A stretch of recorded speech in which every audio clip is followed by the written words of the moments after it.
इस देश में अब चर्चा चल रही है एक मुल्क एक कानून। इन सब के बीच में मद्रास हाई कोर्ट ने सुप्रीम कोर्ट के उसी फैसले को आगे बढ़ाते हुए कहा है कि धार्मिक स्थल इबादत के लिए है, वहां पर न्यायिक प्रणाली नहीं चलाई जा सकती है। देखिए रिपोर्ट। पर्सनल लॉ पर देश में चल रही बहस के बीच मद्रास हाई कोर्ट का अहम फैसला आया है। मस्जिद परिसर में चल रही अनधिकृत शरिया अदालतों पर कोर्ट ने पाबंदी लगा दी है। मद्रास हाई कोर्ट की पहली पीठ के न्यायाधीश संजय किशन कौल और न्यायाधीश एम सुंदर ने अपने फैसले में कहा कि धार्मिक स्थानों पर केवल इबादत होनी चाहिए। सरकार धार्मिक स्थानों पर शरिया कोड के प्रचलन पर रोक लगाए। 4 हफ्ते के भीतर इस मसले पर स्टेटस रिपोर्ट फाइल की जाए। कहीं पर भी अलग से एक अदालत बनाकर चलाना वो सही नहीं माना है हाई कोर्ट ने, और अभी फैसला आया है, उस फैसले के सारे पहलू पर विचार होगा। कोर्ट ने कहा कि चेन्नई के अन्ना सलाई मस्जिद में मक्का मस्जिद शरीयत काउंसिल न्यायपालिका की तरह चल रही। अप्रवासी भारतीय अब्दुल रहमान की याचिका पर कोर्ट ने फैसला सुनाया। अब्दुल रहमान का आरोप है कि काउंसिल ने उनसे ज़बरदस्ती तलाक के दस्तावेज पर दस्तखत करवाए और उन्हें तलाक देने के लिए मजबूर किया गया। कुछ सामाजिक संगठन इस फैसले का स्वागत कर रहे हैं, वहीं सियासी दल मुद्दे पर संभल कर प्रतिक्रिया दे रहे हैं। जिन काजियों के द्वारा शरिया कोर्ट से द्वारा दरगाहों पे, कब्रिस्तानों पे, औरतों के लिए मस्जिदों पे पाबंदी है, तो उन शरिया कोर्टों का मतलब क्या है? ये कहना कि शरिया कोर्ट मस्जिद में चलती है, ये बिल्कुल गलत है। शरिया कोर्ट जो होती है वो कोर्ट नहीं है, वो एक मुफ्ती होते हैं जो किसी भी इशू पर अपना फतवा देते हैं। शरिया कोर्ट के फैसले पर पहले ही सवाल उठाए जाते रहे हैं और अब मद्रास हाई कोर्ट की पाबंदी के फैसले के बाद पूरे मुद्दे पर फिर से बहस तेज हो गई है। Team news nation. और इस पर चर्चा करने के लिए मेरे साथ साफिया अख्तर, हसीना खान, मौलाना अंसार रजा, विजय शंकर तिवारी। मेरा सबसे पहला सवाल साफिया अख्तर आपसे है। हालांकि ये कोई नई बात नहीं है, सुप्रीम कोर्ट 2014 में ही ये साफ कर चुका है, लेकिन आपको लगता है आप सबको मान लेना चाहिए कि देश में एक कानून है, एक अदालत है, शरिया कानून का कोई अस्तित्व नहीं है?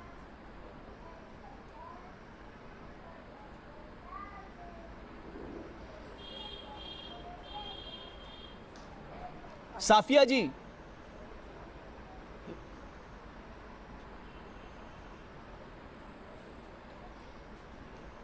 अंसार रजा साहब, आप इसी सवाल का जवाब दे दीजिए। आपने चूंकि उनसे सवाल इसलिए किया था कि वो एक लेडी हैं और वो उसके पक्ष में हैं। सबसे पहले मैं एक बात बता दूं कि हिंदुस्तान की जो भी हमारी अदालतें हैं, लोअर कोर्ट से लेकर के हमारी माननीय सुप्रीम कोर्ट तक, उसके एक एक लफ्ज़ का हम एहतराम करते हैं, तमाम कोर्ट का हम एहतराम करते हैं और एहतराम होना चाहिए। जहाँ तक सवाल शरिया कोर्ट का है, हमारे हिंदुस्तान में कहीं कोई शरिया कोर्ट नहीं है, ना कोई अदालत लगती है कि साहब यहाँ कोई अदालत लग रही है। कभी तो चल रही थी ना, तभी तो मद्रास हाई कोर्ट को हस्तक्षेप करना पड़ा। अगर कोई जाकर के अदालत को गुमराह कर दे कि साहब वहाँ अदालत चली, यार मस्जिद नमाज पढ़ने की जगह है, वहाँ अदालत थोड़ी लगाई जाएगी। एक सोचने वाली बात है, कॉमन सेंस भी आदमी समझ लेगा। मस्जिद इबादत की जगह 5 वक्त क्या किसी के PIL में बस एक तरफा फैसला यही हो। देखिए कोर्ट का क्या है, जिस तरह से हमारे यहाँ मुफ्तियाने किराम के पास एक मसला आता है कि साहब ये मसला है, इसका जवाब दे दीजिए, जैसा सवाल आएगा उस हिसाब से वो जवाब दे देगा। मुफ्ती कभी उस आदमी के घर पे झांकने नहीं जाता, देखने नहीं जाता कि भाई तो मुझे सिर्फ ये बताइए शरिया कोर्ट होनी चाहिए या नहीं? देखिए शरिया कोर्ट का मतलब क्या है, क्या समझ रहे हैं आप शरिया कोर्ट को? हमारे यहाँ हिंदुस्तान के संविधान ने हमें अपने मजहब के एतबार से आज़ादी दी है जीने की, उसे कोई नहीं छीन सकता। तो आज़ादी आप ही को क्या सबको मिली हुई है? सबको मिली हुई है ना, तो हम कहाँ मना?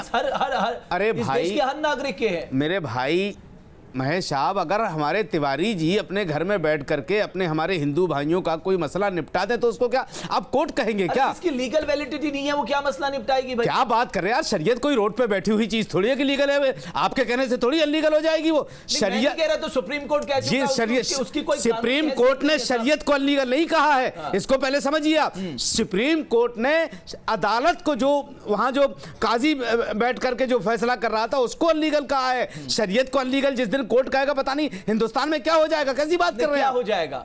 अरे क्या हो जाएगा, हम क्या हाथ पे हाथ धरे थोड़ी बैठे रहेंगे? क्या करेंगे अगर हमारी शरीयत पे वक्त आएगा देखा जाएगा, वक्त आएगा हम देखेंगे जिस दिन शरीयत पे हाथ चलने लगेगी तो है। इस देश में कानून है, इस देश में उसी संविधान कानून है। ने ही तो हमें हक दिया है अपनी शरीयत के हिसाब से जीने का, उसे नहीं तो- कौन छीन सकता है? अरे तो क्या कहा है कोर्ट ने? कोर्ट ने ये कहा है, पहले कि साहब, सुनिए। आप कोर्ट ने, मैं बता रहा हूं ना, मैं ही तो बता रहा हूं आपको मैंने ही तो बुलाया है, मैं बता रहा हूं आपको। हाँ, कोर्ट ने बताइए। ये कहा साहब, ये जो धार्मिक जगह है ये इबादत के लिए, ठीक है। पूजा स्थल के लिए सही है। यहां पर आप किसी के फैसला नहीं कर सकते।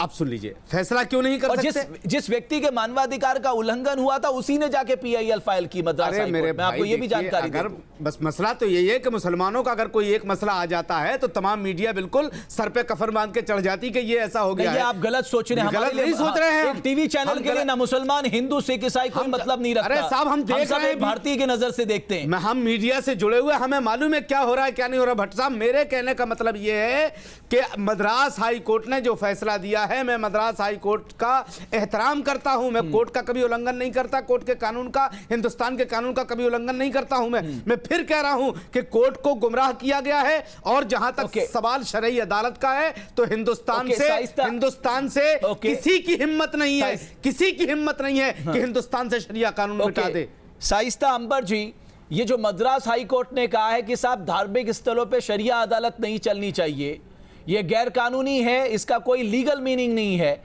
इस पे आपकी टिप्पणी?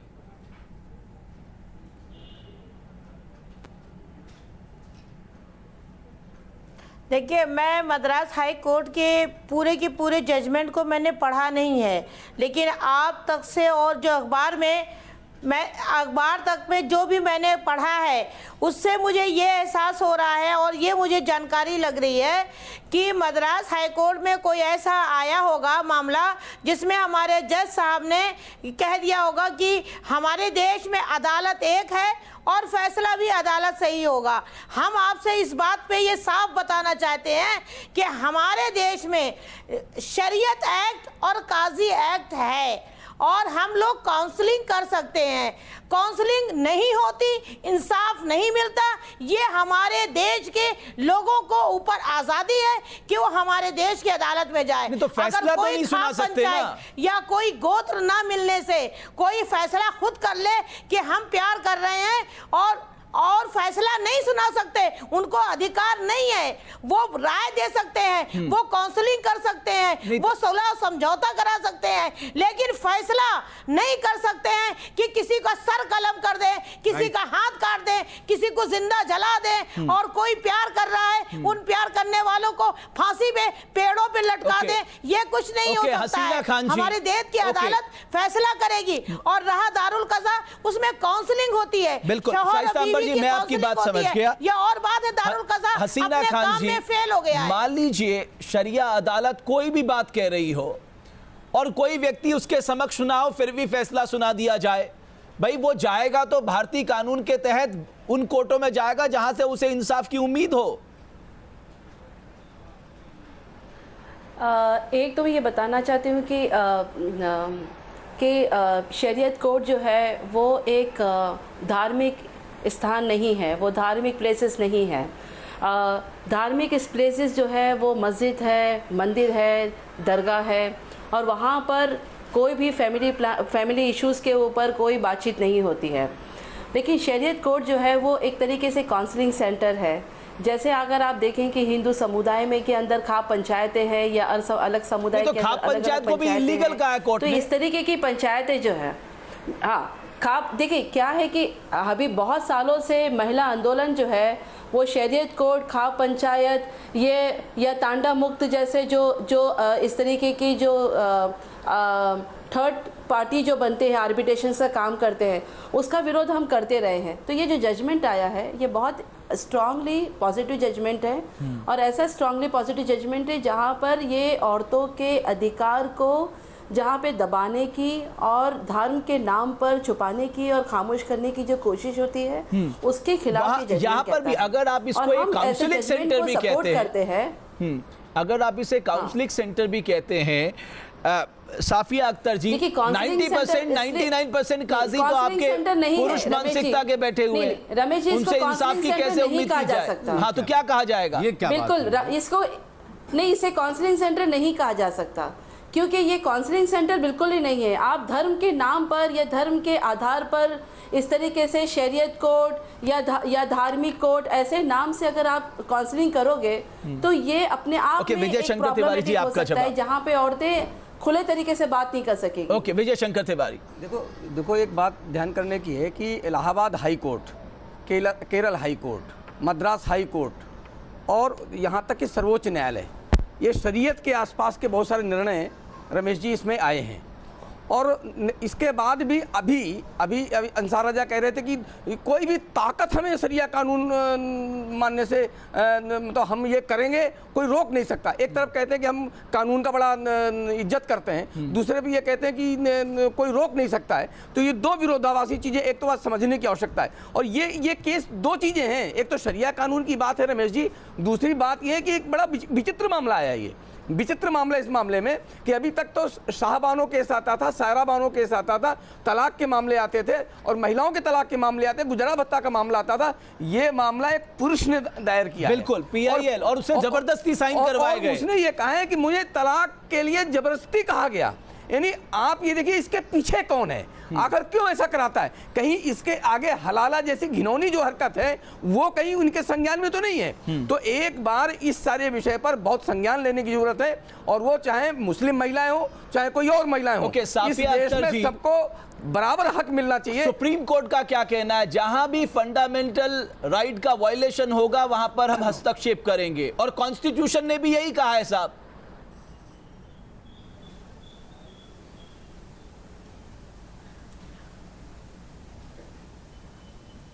फिर आवाज बंद हो गई। साफिया जी, मेरी आवाज आप तक आ रही है? आवाज बंद हो जाती है। जी अब आ रही है।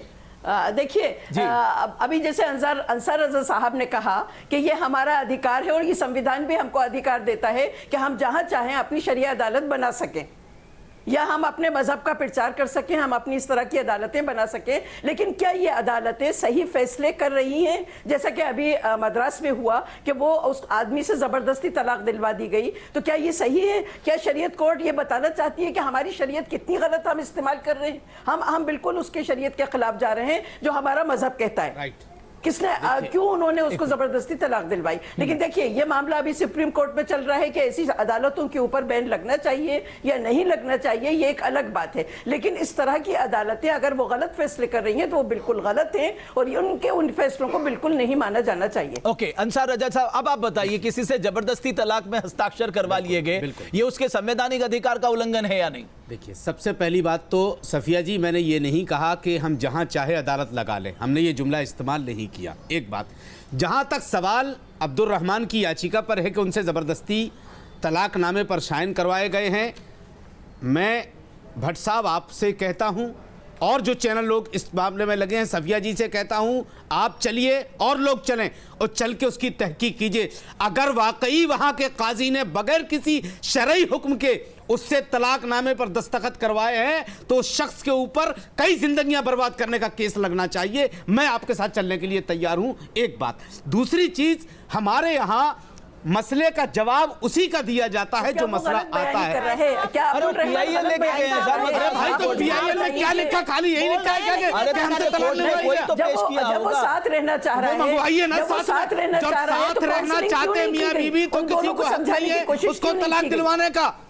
अगर साथ रहना चाहते हैं तो किसी को हक नहीं है उसको तलाक करवाने का, किसी को हक नहीं है। वही तो हुआ है। आप इस बात का जवाब दीजिए ना। अंसार रजा साहब, मुद्दा यही तो है, उससे जबरदस्ती हस्ताक्षर करवा लिए गए। क्यों करवाए? वही तो समझना चाह लेकिन रहा हूं। हमारी अदालतें, हमारी शरिया अदालतें खोल के बैठ गए हैं लोग। उस फैसले को इलीगल कहा है या कि शरई अदालत को इलीगल कह दिया? साहब, जिसकी लीगल वैलिडिटी नहीं है वो उसका फैसला क्या माना जाएगा? उसको फैसला, उस कोर्ट के पास फैसला लेने की क्षमता क्या है? आपके पास ऑर्डर की कॉपी है? उस फैसले को लेने की क्षमता क्या है, ये बताइए। अदालतों की कोई लीगल वैलिडिटी नहीं है ना। हसीना खान जी, कई लोग ये भी तर्क देते हैं कि साहब, क्योंकि कोर्ट में बहुत सारे मामले आज भी लंबित पड़े हुए हैं, तो ये काउंसलिंग सेंटर के तौर पे काम करे और लोगों को अगर लगे कि साहब उनके साथ न्याय नहीं हो रहा तो कानून का रास्ता उनके लिए खुला हुआ है। देखिए रमेश जी, मुझे लगता है कि ये बहुत क्लियरली हम आपको और हम सभी को समझना पड़ेगा कि ये जो काउंसलिंग सेंटर जिसके बोलते हैं, ये जो रिलीजियस ऑर्गेनाइजेशंस जिस नाम से, जैसे खाप पंचायत है या शरीयत कोर्ट है या अलग अलग धार्मिक कंजर्वेटिव जो है वो इस तरीके के नाम से काउंसलिंग करती है, इसमें ये अपने आप में एक बहुत डोमिनेशंस है। ये बहुत एक तरीके की ये एंटी वीमेन जजमेंट उन्होंने दिया है। कई साल से अगर हम देखें, हम 25 साल से ज़्यादा औरतों के संगठन ये डिमांड करते आ रहे हैं कि इस तरह की शरीयत कोर्ट जो है ये बिल्कुल बंद होना चाहिए, और ये कहीं पर भी अगर धार्मिक प्रचार करना है तो ये शरीयत कोर्ट ही धार्मिक प्रचार की जगह नहीं है। सभी धर्म के लोगों को मंदिर है, मस्जिद है और अलग अलग फेस्टिवल से आप वहाँ पे धार्मिक प्रचार करें, तो ये काउंसलिंग सेंटर नहीं है। बिल्कुल, ये शरीयत कोर्ट जो है, जो बहुत सारी औरतों के संगठन भी शरीयत कोर्ट चलाती है, ये बहुत प्रॉब्लमेटिक है। आप कह रहे हैं, चलिए खत्म कर देना। विजय शंकर तिवारी साहब, एक ही रास्ता है कि साहब जब हमारा संविधान से सब कुछ चल रहा है तो ये जो अलग अलग धर्म के लोग कहते हैं साहब हमें ये मिला, ये सब जानते हैं साहब, ये राजनीति की वजह से हुआ, हम एक फैसला नहीं कर पा रहे हैं। अब आपको लगता है कि एक मुल्क एक कानून होना चाहिए? नहीं, बस बिल्कुल शरिया कानून को अगर गैर कानूनी करार देना है तो इसका एक ही रास्ता है, समान नागरिक कानून संहिता लागू करना। और जिस दिन वो लागू हो जाएगी तो इस प्रकार के जो कानून हैं जो समाज में विध्वंस भी का काम कर रहे हैं, वो मेरे पास समय समाप्त हो गया। आप सारे मेहमानों का बहुत बहुत शुक्रिया, और मेरे पास समय समाप्त हो गया। कभी और इस पे चर्चा कर लेंगे। तो कुल मिलाकर कई लोग वकालत करते हैं एक देश एक कानून की, लेकिन सुप्रीम कोर्ट ने साफ कर दिया कि इस तरह के फैसले अगर मौलिक अधिकार का हनन है तो हर बार हस्तक्षेप होगा।